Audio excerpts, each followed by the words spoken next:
All right, let's bring in Grover Norquist, president of Americans for Tax Reform.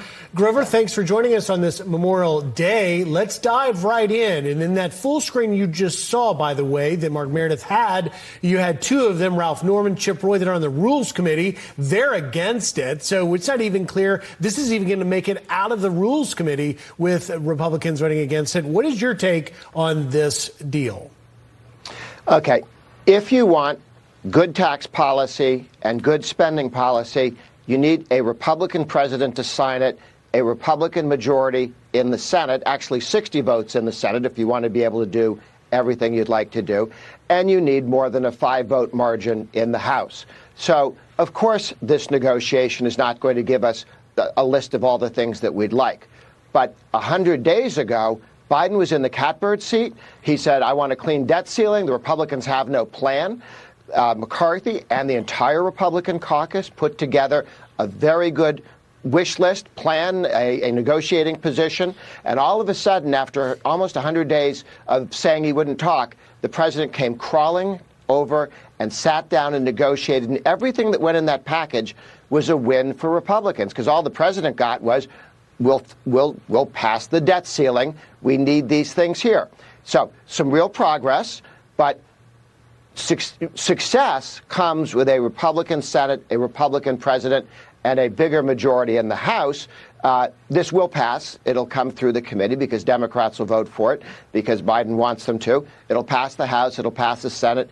It will get done. But the messaging on this has been very good. What are the Democrats saying? Oh, we don't want people to have to work at all to get any welfare.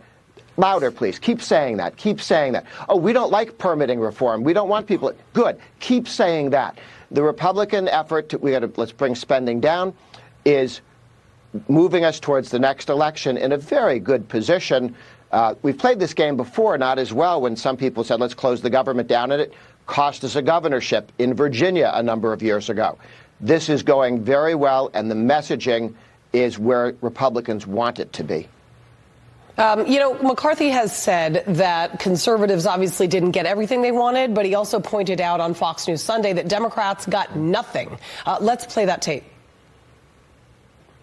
What we have found, since we've taken the majority, we changed this country. We put in work requirements. We're now spending less money, the first Congress to do that in a Congress before. We've now capped the president that he can't just go spend $1.5 trillion.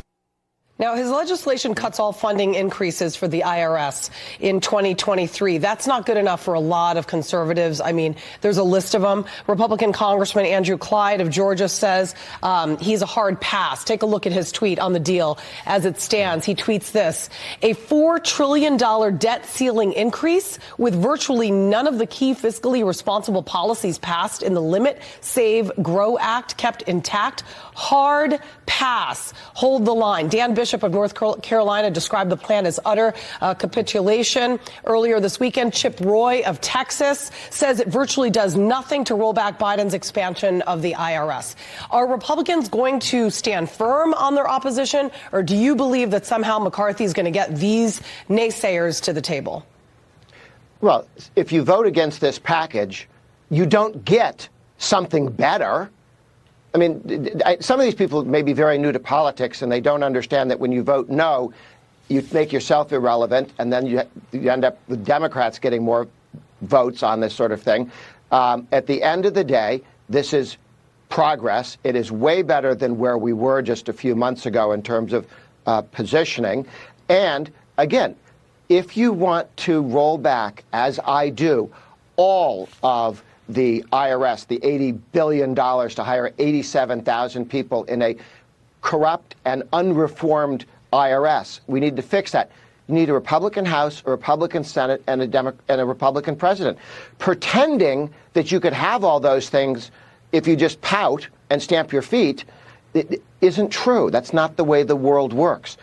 This bill is a good step forward to the next election, and with some real successes. Well, it's going to definitely take some Democrat buy-in, it looks like, to get across the finish line. So we shall see. Grover Norquist, thank you very much. Thank you. You got it.